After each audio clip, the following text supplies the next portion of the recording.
ایسے نہیں کرنی چاہیے. اگر خدا نخواستہ امتحان ہو جائے, وہ شخص اگر معاف نہ کرے گا تو قبر میں آپ کے گربان پکڑ کر نام اعمال لے لے گا. اس وقت ایک اعمال کے نام ترسے گا. تو وہ جو حضرات تھا مزدوری کرنے کے بعد اس نے کہا کہ پیسہ دینا چاہا, تو اتفاق سے کیا ہوا, جو مزدور تھا وہ چلا گیا, پر بعد میں لوگ. اب کئی عرصہ ہو گیا, 8-10 سال کے بعد پھر وہ آیا, تو جو پیسہ اس کے پاس تھا مزدوری کا, اس پیسے سے مالک نے کیا کیا, بکری, گائے, گرو, بھیڑیا خرید رکھا, یعنی تجارت کے جو سامان اس کو رکھا اس کو خرید کر. جو مزدور آیا, آنے کے بعد آگے بھائی میرا مزدوری دے دیجیے, کہا ہاں آپ کو مزدوری ہے, جتنا بکری ہے گائے وہ سب آپ کا. اللہ کے واسطے مذاق مت کرو یار, صحیح بولے میرا مزدور دو یار, چند پیسہ ہے چند پیسہ, کیسے ہو سکتا اتنا, اللہ کے واسطے مذاق نہ کرو. السلام علیکم ورحمۃ اللہ وبرکاتہ. الحمد للہ نحمده ونستعینه ونستغفره ونؤمن به ونتوکل علیہ ونعوذ باللہ من شرور انفسنا ومن سیئات اعمالنا. من يهده الله فلا مضل له ومن يضلل فلا هادي له. ونشهد ان لا اله الا الله وحده لا شريك له ونشهد ان سيدنا وسندنا ومولانا محمدا عبده ورسوله. اما بعد فقد قال تبارك وتعالى في القران المجيد والفرقان الحميد. فاعوذ بالله من الشيطان الرجيم. بسم الله الرحمن الرحيم. إن عدة الشهور عند الله 12 شهرا في كتاب الله يوم خلق السماوات والأرض منها 4 حرم. وقال النبي صلى الله عليه وسلم المرء مع من أحب. وقال تبارك وتعالى في القرآن المجيد والفرقان الحميد. بسم الله الرحمن الرحيم. وما آتاكم الرسول فخذوه وما نهاكم عنه فانتهوا. وقال تبارك وتعالى قل إن كنتم تحبون الله فاتبعوني يحببكم الله ويغفر لكم ذنوبكم. صدق الله ورسوله النبي الكريم. وہ ایک سجدہ جسے تو گرا سمجھتا ہے, وہ ایک سجدہ جسے تو گرا سمجھتا ہے, 1000 سجدوں سے دیتا ہے آدمی کو نجات. میرے معزز سامعین کرام, اللہ تبارک تعالیٰ کا بے پناہ احسان و عظیم ہے, کرم ہے کہ اللہ تبارک تعالیٰ نے ہمیں اور آپ کو اپنے ضرورتوں سے فارغ کر کے اپنے بارگاہ میں جس جگہ کو اللہ تبارک تعالیٰ محبوب اور پسند فرماتا ہے, ایسی جگہ پر اللہ تبارک تعالیٰ ہمیں آپ کو بیٹھنے کی اور اللہ اس کے رسول کے بات کو سننے اور سنانے کی توفیق عطا فرمائی ہے.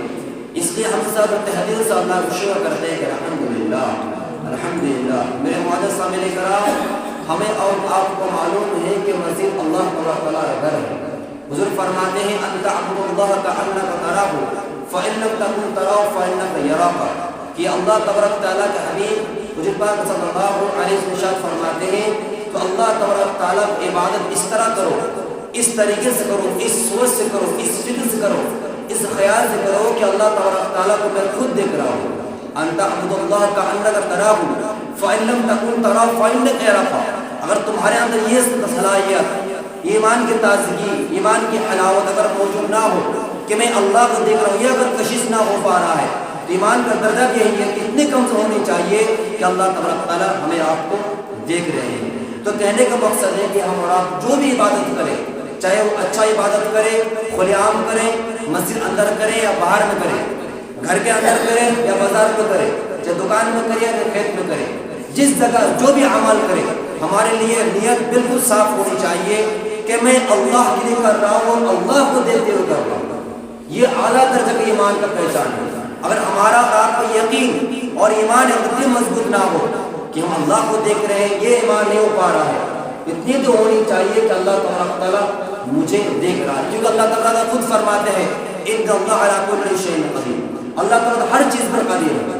ان اللہ بذات الصدور, دل میں جو کھڑکتے ہیں, دل کے بھید کو اللہ تعالیٰ جانتے ہیں کہ میں جو بھی سوچ رہا ہوں, سوچنے سے پہلے میری سوچ ابھی تک آئی نہیں, اس سے پہلے اللہ جانتا ہے کہ میرا بندہ کیا سوچنے والا ہے. تو کہنے کا مقصد ہے کہ ہم اپنے آپ کو یہ سمجھیں کہ ہر جگہ اللہ تعالیٰ حاضر ناظر ہے اور ہمارا ہر چیز کی ہر حرکت سے اللہ تعالیٰ باخبر ہے. میرے معزز سامعین کرام, اگر ہمارا زندگی اس سوچ سے گزرے گا کہ کہ ہم اور آپ جو عمل کریں گے اللہ دیکھ رہا ہے، میں اللہ کو دیکھ رہا ہوں، ہماری عبادت میں، ہمارے قرآن پاک کی تلاوت میں، نماز میں اور دیگر جو عبادت ہے اس کی عبادت کیا ہوگا؟ چاشنی اور لذت محسوس ہوگی۔ جیسے آج کل دکھایا جاتا ہے، اگر کوئی دکان بیٹھا ہوا ہے، دکان میں الگ لذت محسوس ہوتی ہے۔ آج کل موبائل میں کو چلاتے ہیں تو دن گھنٹہ گزر جاتے ہیں، پھر پتہ نہیں چلتا ہے کہ بھائی وقت اتنا ختم ہو گیا، کھانے تک ڈال جاتے ہیں گیم کھیلنے کے چکر میں۔ کیسے؟ یہ لذت ہے۔ تو ہمیں آپ کو اس طرح غیر چیزوں میں، غیر شرعی چیزوں میں لذت محسوس ہوتی ہے، تو ہمارے لیے ذمہ داری ہے ہم عبادت لذت محسوس کریں کہ ہمارا خیال ابھی ہوا ہے کہ ہم 2 رکعت نماز پڑھے گا، نماز پڑھنے کے لیے 2 رکعت نماز پر نیت کی ہے۔ کبھی یہ خیال ہوا کہ میں سورہ یاسین جانتا ہوں، تھوڑا سورہ یاسین لگا دوں یار، آج جو تھا رکعت کو چل لمبی کر دوں، وقت دے جائے حضرت سن پڑھ لیں، وقت آخر وقت دے جائے 5 منٹ 10 منٹ۔ ہاں، تو جو کوئی اعمال کرتے ہیں اس اعمال کے لیے ہمیں آپ کو محسوس کرے کہ ہم قرآن پاک تلاوت کر رہے ہیں، کیا ہمارا دل چاہ رہا ہے 100 پڑھ لیے، 1 رکوع پڑھ لیے اور آگے رکوع پڑھنے کا دل چاہ رہا نہیں چاہ رہا؟ یہ جب چاہ رہا ہے سمجھے ہاں ہماری ایمان لذت محسوس ہو رہی ہے۔ ہم اور آپ اللہ کے راستے مال قربان کرتے ہیں، مال خرچ کرتے ہیں، کیا دل میں خوشی محسوس ہو رہی ہے کہ ہاں بھائی میں مال خرچ کر رہا ہوں، مجھے مزہ آ رہا ہے، اللہ کی طرف سے لذت محسوس ہو رہی ہے؟ تو سمجھے اس مال کو اللہ کے راستے قربان کرنے کے لیے اللہ تعالیٰ مقبول ہو، اس کو قبول فرما لے، کوئی بھی بات لذت محسوس ہوگا۔ تو کہنے کا مقصد ہے کہ عبادت کے دور کیا ہے، عبادت اصل چیزیں کیا ہے؟ نمبر 1 نیت، نمبر 2 لذت محسوس کرنا۔ خیر، آج یہ جو مہینہ ہے رجب المرجب مہینہ ہے، بہت ہی مقدس، بہت ہی بابرکت مہینہ ہے، لیکن اس بابرکت اور مقدس مہینے کو کچھ خرافات اس کو پیدا کر دیا ہے، جس کو بدعات اور خرافات سے شمار کیا جاتا ہے۔ اللہ تعالیٰ قرآن خود فرماتے ہیں ان عدۃ الشہور عند اللہ 12 شہرا فی کتاب اللہ یوم خلق السماوات والارض منها 4 حرم، کہ اللہ تعالیٰ کا نزدیک مہینہ 12 ہے۔ کتنا ہے؟ 12 ہے۔ اللہ تبارک تعالیٰ محفوظ وہ محفوظ ہے کس وقت سے؟ جس وقت سے اللہ تبارک تعالیٰ خلق السماوات والارض، آسمان زمین پیدا کیا تھا، اسی وقت سے اللہ تبارک تعالیٰ نے 12 مہینہ قائم و دائم رکھا ہے۔ اور ان 12 مہینے میں سے 4 مہینہ حرمت والے مہینے ہیں۔ کتنا مہینہ ہے؟ 4 مہینہ۔ نمبر 1 ذی القعدہ، نمبر 2 ذی الحجہ، نمبر 3 محرم الحرام اور نمبر 4 ماہ رجب۔ یہ جو ماہ رجب چل رہا ہے یہ 4 حرمت والا مہینہ ہے۔ حرمت سے کیا مطلب؟ حرمت سے مطلب یہ ہے کہ یہ جب حرمت کا حکم لاگو ہو گیا تو اس 4 مہینے میں کیا ہے؟ قتل و قتال کرنا، مار پیٹ کرنا۔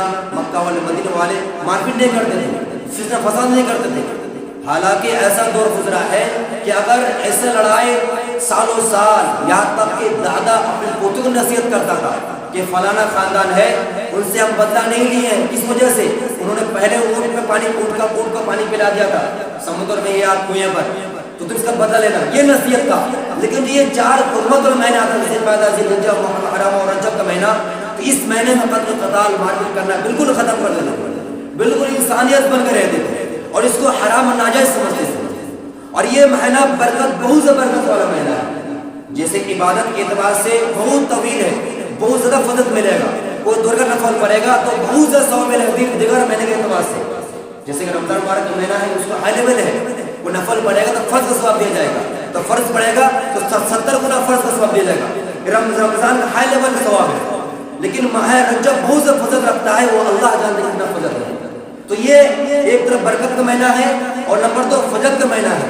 اس لیے فجر کا مطلب یہ ہے کہ نماز کی زیادہ پابندی کرو۔ آج کل دکھایا جاتا ہے مسجد جمعہ میں بڑی ہو رہی تھی، یہ 5 وقت میں افسوس کے ساتھ بیان کیا جاتا ہے کہ ملتا نہیں ہے ڈھونڈنے کے لیے آدمی۔ تو اس مہینے میں جو ہم اور آپ کیا کرتے ہیں، دیگر مہینے میں فرض کی پابندی کر رہے ہیں، تو ماہ رجب میں، ذی القعدہ میں جو شعبان آنے والا ہے، رمضان آنے والا ہے، یہ رمضان کی تیاری ہے، یہ مہینہ تیاری والا مہینہ ہے۔ جیسے کہ آپ نے بیان سے میں نے خطبہ کہا تھا، خطبہ کا تحمید کہتے ہیں، تو رجب کا مہینہ یہ خطبہ ہے، اس کے بعد تحمید تعریف ہے، اس کے بعد اصل بیان کیا رمضان مبارک ہے۔ تو اللہ تبارک تعالیٰ رمضان کی تیاری کے لیے مجھے پاک صلی اللہ علیہ وسلم نے ماہ رجب کو دیا کہ تیاری کر لے، نفل کا پابندی کر لے، اشراق چاش کی نماز پڑھ لے۔ بھائی اگر روزانہ آدھا پارہ پڑھتے ہیں یا 2 روز قرآن پاک کی تلاوت کرتے ہیں، 1 صفحہ قرآن پاک کی تلاوت کرتے ہیں، تو یہ جس مہینہ ہے اس مہینے میں اپنے آپ کو بنائے، اپنے آپ کو تیار کرے، زیادہ قرآن پاک کی تلاوت کر لیں، ذکر کرتے ہیں، روزانہ 300 تصویر پڑھتے ہیں، سبحان اللہ الحمد للہ لا الہ الا اللہ اکبر لا حول ولا قوت الا باللہ دن بھر میں 100 مرتبہ پڑھتے ہیں، تو اس مہینے میں 300 مرتبہ پڑھے، 300 پڑھتے ہیں 400 پڑھے، اور اسے نماز پڑھتے ہیں نفل کے پابند صدا کرے. اس مہینے فضیلت زیادہ رکھا گیا ہے اور برکت بے شمار برکت ہے.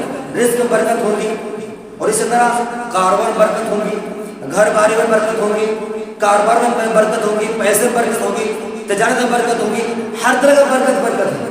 عبادت کریں گے عبادت میں برکت ہوگی، لیکن کریں تب تو اگر ہم اور آپ کریں گے تو برکت ہوگی. اس سے نفع، جس سے عبادت میں ثواب بہت زیادہ ہے، تو بہت سارے علماء کرام کا قول بھی یہی ہے کہ اگر اس مہینے کوئی گناہ عمل کرے گا تو دیگر مہینے کے اعتبار سے اس مہینے میں گناہ کا بھی اس کو کیا ملے گا؟ زیادہ گناہ ملے گا.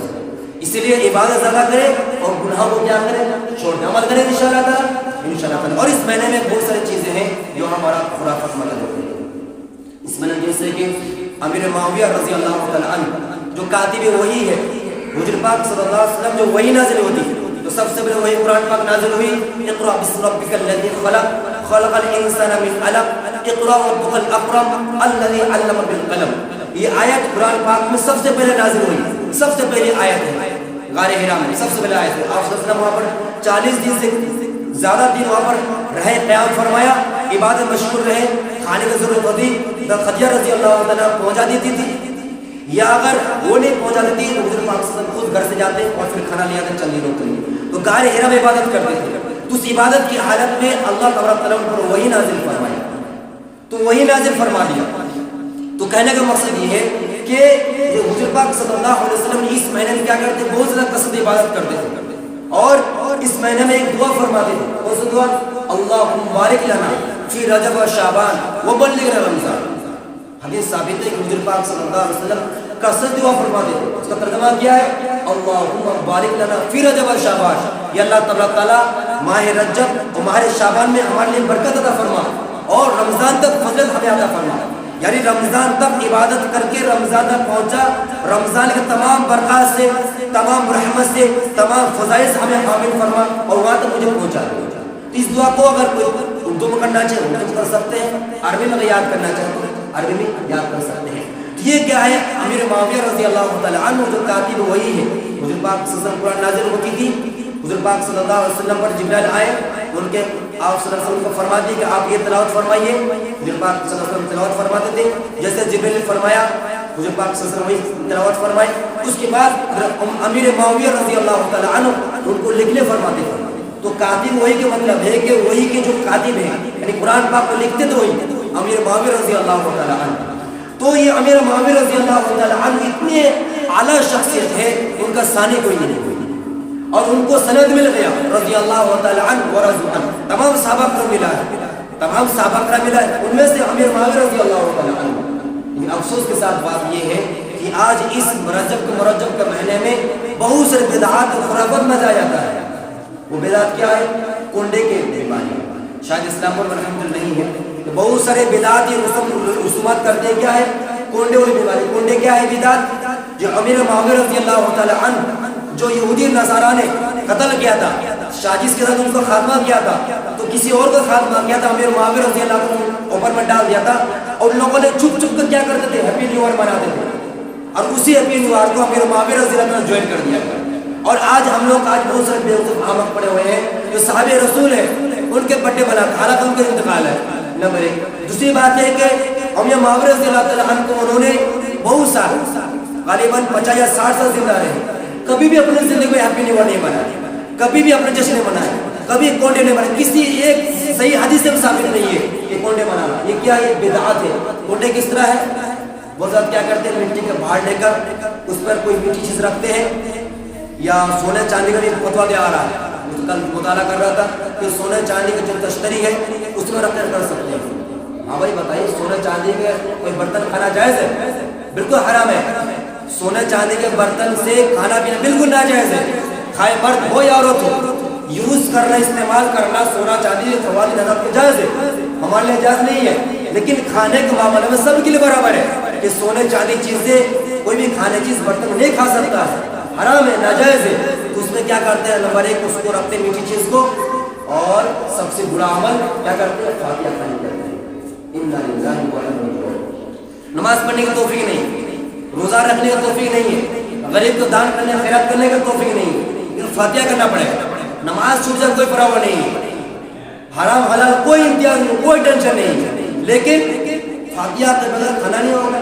آج کل یہاں فاتحہ کس کا کرتا ہے؟ جو براتی سامان جا رہا ہے، بیگ جو پہنے گا، جو کپڑا پہنے اس کو فاتحہ کرو، جو سرما ہے اس کا فاتحہ کرو، عطر کا فاتحہ کرو، جو چاول رکھا اس کا فاتحہ کرو، جو مرغی ذبح کرے اس کا فاتحہ کرو.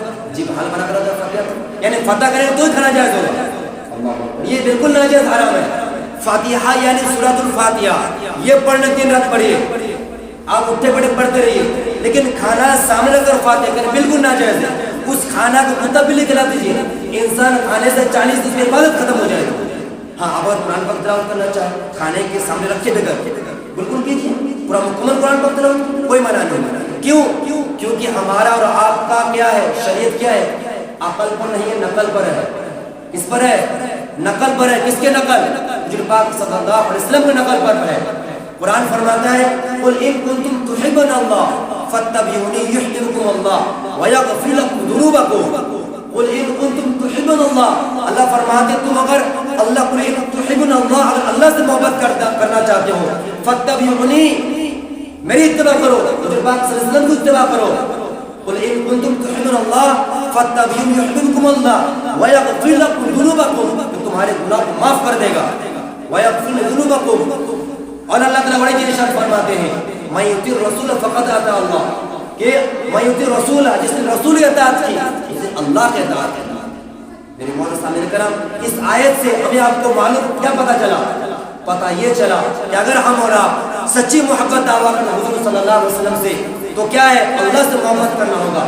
اللہ سے اس وقت محبت کا قابل اور اس وقت ہم حامل ہو سکتے ہیں جب اتباع رسول ہوتا ہے. اتباع رسول کا مطلب ہے قرآن خود اسی فرماتے ہیں ما آتاکم الرسول فخذوه وما نهاکم عنه فانتهوا. ما آتاکم الرسول، حضور جو جس چیز کا حکم کرے، حضور پاک صلی اللہ علیہ وسلم جس چیز کا حکم کرے کہ اس کو کیا مضبوطی پکڑ لو، اور جس چیز سے روکے اس کو رک جاؤ. ما آتاکم الرسول فخذوه وما نهاکم، جس چیز روکے جس چیز سے منع کرے اس سے رک جاؤ. لیکن آج ہم دیکھیں ہم کیا کر رہے ہیں، بس نفسانی خواہش جو ہوا بس اس پر عمل کرنا، چاہے وہ رسم ہو، بدعت ہو، شرکیات ہو، کوئی مسئلہ نہیں. یاد رکھیے آج کل جو بدعت اور رسومات کیا جاتا ہے یہ ہمارا عقیدے کے بالکل خلاف ہے. چاہے کسی کو اچھا لگے برا لگے اپنی مرضی ہے. میرا ذمہ داری ہے کہ آپ تک بات کو پہنچا دینا کہ اس مہینے میں کنڈا رسم کرنا یا کوئی خاص عبادت سمجھنا کہ یہ خاص عبادت ہے ماہ رجب کے اعتبار سے یہ بالکل گناہ عمل ہے، بدعت ہے. کل بدعت ضلالہ، ہر نئی چیز گناہی ہے. وکل بدعت ضلالہ وکل ضلالۃ فی النار، اور ہر نئی چیز ہر نئی ایجاد کرنے والا جہنم تک لے جائے گا. مجھے پاک صلی اللہ علیہ وسلم فرماتے ہیں، عائشہ رضی اللہ عنہا روایت کرتی ہے، عائشہ فرماتی ہے مجھے پاک صلی اللہ علیہ وسلم نے جس چیز کو تم نے کیا کیا ہے، جس چیز کو حضور نے فرمایا اس کو علاوہ کوئی اگر کام کرے گا، اس کے فرمان کے خلاف کوئی کام کرے گا تو اس بات کو مانی نہیں جائے گی، اس کو ٹھکرا دیا جائے گا. اور یاد رکھیں ہم کیا عمل کر رہے ہیں. ہمیں سنت پڑھنے کا توفیق نہیں، داڑھی رکھنے کی کوئی موقع نہیں، سر میں ٹوپی رکھنے کی کوئی توفیق نہیں، وقت سے پہلے تحیات الوضو داخل مسجد پڑھنے کا کوئی فرصت نہیں، بیوی سے حسن سلوک کرنے کا کوئی فرصت نہیں، بچوں کو حلال رزق کمانا کوئی فکر نہیں. لیکن فاتحہ کرنے سب سے پہلے اور اس میں کون ہوگا؟ سب سے بڑا جاہل امام سے بلایا جائے گا اور جیب میں تھوڑا ڈال دے گا، گھوس دے گا، بس کر لو. اسی لیے آپ رضا سے درخواست ہے اس طرح کا حرام کریں بالکل نہ کریں. یہ مہینہ بہت مقدس مہینہ ہے، لیکن خاص سمجھنا کہ رجب کے مہینے ہے، اس مہینے کی وجہ سے یہ فضیلت ہے، بالکل من گھڑا کے کسی حدیث ثابت نہیں، کوئی بھی روایت. اتنے حدیث ہے کہ اس دعا کو حضور پاک صلی اللہ علیہ وسلم پابندی فرماتے تھے، اللہم بارک لنا فی رجب شعبان وبلغ رمضان. ایک واقعہ سے ختم کروں گا اور کوئی آگے اگر آنے والے حاضر نماز کے لیے کہ اپنے اعمال کو کس طرح کرنا ہے، کس کے لیے کرنا ہے. اس واقعے سے ہمیں آپ کو سبق ملیں گے کہ عبادت کی طفل میں ہم اور آپ کیا کر سکتے ہیں، اعمال کو اپنے آنے والے وقت کو ہم کیا کر سکتے پار کر سکتے ہیں. جو 3 آدمی تھا، 3 آدمی میں سے کہیں جا رہے تھے، جاتے جاتے بہت تیز بارش ہو رہی، بہت تیز آندھی طوفان ہونے لگی اور اس جگہ پر کہیں رکنے والا، ٹھہرنے کے لیے، چھپنے کے لیے کوئی جگہ موجود نہیں تھا، کوئی جگہ موجود نہیں تھا. لیکن ایک گوہا تھا، ایک سرنگ تھی، وہاں جا کر کیا کیا وہ تینوں دوست کیا چھپ گئے. اور چھپتے ہی جو آندھی تیز ہوئی، اوپر سے ایک پہاڑ کا چٹان اس کے دروازے میں آن کر لگ گیا. اب وہ اندر میں ہکا بکا ہو گئے. ان لوگ سوچ رہے ہم گھر کیسے جائیں, جانے کوئی راستہ نہیں, حدیث صحیح حدیث ہے, کوئی راستہ نہیں ملا. ان لوگ کیا کریں گے؟ تینوں نے مشورہ کیا, جیسے آج کل ہم مشورہ کرتے ہیں, یا کوئی اگر اچھا عمل ہو گیا, چلو بھائی کوئی من سے مدار خراب کر دیا, اپنی بالا مصیبت ٹل جائے, یہ مصیبت ٹل جائے, مسجد میں یہ ضرورت اس کو دے دی ہے, تو کیا ہے بالا ٹالنے کے لیے کچھ اچھا عمل کر لیتے ہیں. تو اسی طرح ان لوگوں نے کیا کیا, ایک تدبیر کیا. ان لوگوں نے کیا کیا کہ ہم لوگ جو تینوں ہیں, تینوں میں سے کچھ ایسا اللہ سے دعا کرے, اس دعا کے وسیلے سے مانگے کہ اللہ تبارک تعالیٰ ہماری مصیبت ڈال دے. وہ عمل بولے جس عمل کو اللہ تبارک تعالیٰ کے لیے کیا گیا, خالص اللہ کے لیے کیا گیا. ایک نے کہا کہ اللہ تبارک تعالیٰ ہم نے تیرے رضا کے لیے, تیرے خوشنودی کے لیے میں نے عمل کیا تھا کہ میں روزانہ معمول کے اعتبار سے بکری چراتا, بکری چرانے کے بعد گھر آتا, گھر آنے کے بعد بکری سے دودھ دوتا, دودھ دونے کے بعد اپنے والد صاحب کو اپنے ہاتھوں سے پلاتا. لیکن اتفاق سے ایسے ہوا کہ میں کیا آنے میں تاخیر ہو گئی, رات ہو گئی, کافی رات ہو گئی. تو آنے کے بعد میں نے معمول کے اعتبار سے دودھ دویا, دودھ دونے کے بعد اپنے والد صاحب کے پاس گیا, دیکھے میرے والد صاحب آرام فرما چکے تھے, سو گئے تھے, اور میرا بچہ بلک رہا تھا, رو رہا تھا دودھ پینے کے لیے. یا اللہ تعالیٰ میں نے اپنے بچے کو دودھ نہیں پلایا, والد صاحب کے سامنے میں ایک دودھ کا گلاس میں کھڑا رہا, اور یہاں تک کہ فجر کا وقت ہو گئی اور نماز پڑھی. میرے والد صاحب اٹھے اور میں نے وضو کا پانی دیا اور دودھ پلایا. یا اللہ تعالیٰ اگر یہ میرا عمل اگر خالص تیرے رضا کے لیے تھا, یا اللہ تعالیٰ ہمیں مصیبت سے بچا دے, پتھر کو کچھ ہٹا دے. دعا کرنے کے ساتھ ساتھ فوراً ڈائریکٹ دعا قبول ہو, اور ڈائریکٹ قبول ہونے کے بعد پتھر دروازے پر لگا ہوا تھا, منہ پر ہلکا سے پھسل گیا. دوسرا ساتھی نے کہا, انہیں ٹٹولا, کیا اچھا عمل. اس نے کہا یا اللہ تبارک تعالیٰ ایک مزدور میرے پاس مزدور کے لیے آیا تھا. بہت سے حضرات اپنے انڈر بہت سارے حضرات کام کرتے ہیں, بہت سے شکایت ہوتی ہیں, جیسے فون بہت سارے پوچھتے ہیں اور ساتھی پوچھتے ہیں کہ بھائی میں اس پر کام کرتا ہوں, وقت پر پیسہ نہیں دیتا. غلط چیز ہے. حدیث میں آتا ہے نا, صدر صاحب بار بار بولتے ہیں کہ پسینہ نکلنے سے پہلے کیا ہے, اس کے مزدور کو مزدور دے دینی چاہیے. لیکن 7 دن 8 دن 10 دن پار ہو جاتا ہے اور بہانہ پر بہانہ کر دیا. نہیں میرے بھائی, ایسے نہیں کرنی چاہیے. اگر خدا نخواستہ انتقال ہو جائے, وہ شخص اگر معاف نہ کرے گا تو قبر میں آپ کے گربان پکڑ کر نامہ عمل لے لے گا. اس وقت ایک اعمال کے نام کر سکتے. تو وہ جو حضرات تھا مزدوری کرنے کے بعد اس نے کہا کہ پیسہ دینا چاہا, تو اتفاق سے کیا ہوا, جو مزدور تھا وہ چلا گیا, بولے بعد میں لوں. اب کئی عرصہ ہو گیا, 8-10 سال کے بعد پھر وہ آیا, تو جو پیسہ اس کے پاس تھا مزدوری کا, اس پیسے سے مالک نے کیا کیا, بکری, گائے, گرو, بھیڑیا خرید رکھا, یعنی تجارت کے جو سامان اس کو رکھا, اس کو خرید کر. جو مزدور آیا, آنے کے بعد آگے بھائی میرا مزدوری دے دیجیے. کہا ہاں آپ کو مزدوری ہے, جتنا بکری ہے گائے وہ سب آپ کا. اللہ کے واسطے مذاق مت کرو یار, صحیح سے میرا مزدور دو یار, چند پیسہ ہے, چند کیسے ہو سکے اتنا. اللہ کے واسطے مذاق نہ کرو. کہا کہ میرے بھائی مذاق نہیں کر, اللہ کے واسطے ہے, آپ یہ بکری آپ کا سب ہے, آپ کو جو پیسہ میرے پاس تھا مزدوری کا, اس سے میں نے بکری اور تمام جانور خریدا تھا. خریدے آپ کا آنے میں اتنا تاخیر ہو گئی کہ تمام چیزیں بڑھ گئی اور ابھی تک جو کر تو. تو اس اعمال کے دوسرے اس نے کہا یا اللہ تبارک تعالیٰ اگر یہ کام اگر خالص تیرے لیے میں نے کیا ہوں, خالص تیرے رضا کے لیے کیا ہوں, اللہ تبارک تعالیٰ ہماری اس مصیبت بچا دے. تو اس پتھر کو تھوڑا سا ہٹا اور تھوڑا سا ہٹ گیا. اس کے بعد آخری میں اور ایک ساتھی نے اس کا بھی اپنے ایمان کو ٹٹولا اور دیکھا اور غور فکر کیا کہ کون عمل میں نے اللہ کے لیے کیا تھا. تو نے ساتھی نے کہا یا اللہ تبارک تعالیٰ میری ایک چچلی بہن تھی, بہت ہی حسین جمیل تھی, بہت ہی خوبصورت تھی, وہ بہت مجبور اور لاچار ہو گئی تھی. اس نے میرے ساتھ قرضہ لیا تھا, میں نے قرضہ اس کو, میرے پاس وہ قرضہ مانگی تھی, میں نے اس کو پیسہ دے دیا تھا. لیکن اس نے مانگا, ان کے بعد وہ ادا نہیں کر سکی, ادا نہیں کر پائی. میں نے اس سے کہا کہ پیسہ ادا کر یا تو میرے ساتھ بدکاری کر. میں نے اس کو بہت پیسار کیا, بہت ظلم زیادت کیا. اب اس نے تیار ہو گئی. تیار ہونے کے بعد دونوں آپس میں ایک ساتھ آمنے سامنے بیٹھ گئے. اب گناہ کا ملوث ہونے والے تھے. اس نے ایک چیز کہا کہ ہم لوگ چھپ کر تو کر رہے ہیں گناہ کام, لیکن ایک ہے جو تمام خالق کا مالک کے, اس کے نظر سے کوئی اوجھل نہیں ہو سکتا. اللہ ہمارے اور تمہارے اس اعمال کو دیکھ رہا ہے, اس بد عمل کو دیکھ رہا ہے. خدا کے واسطے مجھے اس عمل سے ہم دونوں بری ہو جائے, بچ جائے, مجھے چھوڑ دے. اس بات کو کہتے ہی اللہ کو واسطہ دیتے ہی اس آدمی نے فوراً جدا ہو گیا اور توبہ استغفار کرتے ہوئے اس بہن کو روانہ کر دیا. اس حضرت نے جو گوا میں بیٹھا ہوا تھا, مصیبت پریشان تھا, وہ کہ اللہ تبارک تعالیٰ اگر یہ اعمال خالص تیرے لیے کیا تھا, تیرے خوف سے کیا تھا, تیرے رضا کے لیے کیا تھا, یہ اللہ تبارک تعالیٰ ہمیں اس مصیبت سے بچا دے. تو پتھر کیا مکمل ہٹ کے وہ تینوں ساتھی باہر آ گئے. اس واقعہ میں کیا سبق ملتا ہے؟ نمبر ایک وہ عمل کرے جو خالص اللہ کے لیے ہو، خالص اللہ کے لیے ہو. لیکن وہ اللہ کے لیے ہو کب ہمیں پتہ چلے گا؟ جب ہم اور آپ 3-4 پڑھنے والے مولویوں سے مسئلہ پوچھ کر گمراہ ہو جائے گا، جو گونڈے والا مسئلہ کر کے بدعت اور خرافات اور فاتحہ کے مبتلا ہو. اس سے پوچھو، علماء حقانی سے پوچھے کہ صحیح علماء سے رابطہ کرے کہ یہ جو ہم عمل کرنے جا رہے ہیں، چاہے نکاح کا ہو، نماز کا ہو، اور اس کا کیا بولتے عقیقہ کا ہو، یا کوئی بھی تجارت کا ہو، کوئی معاملہ ہو، آپ اپنے حقانی علماء سے پوچھیں، رابطہ کریں، قرآن اور حدیث کے موافق زندگی گزارے، حدیث کے موافق کام کریں، حضور پاک صلی اللہ علیہ وسلم کے جو طرز عمل ہے اس کو عمل کریں گے، تب جب ہماری عبادت کے وسیلے سے کچھ مانگے حل ہوگا، ورنہ مصیبت کے سوا کچھ نہیں مل سکتا. تو کہنے کا مقصد ہے کہ ہر اعمال کا نمبر ایک نیت درست کرے اور اعمال کو خالص رضا کے لیے کرے انشاءاللہ تعالی. انشاءاللہ اللہ تعالی ہمیں آپ کو کہنے سنا عمل کی توفیق عطا فرمائے. آمین. وما علینا الا البلاغ. سنتیں پڑھنے جو نہیں پڑھی. علم لنا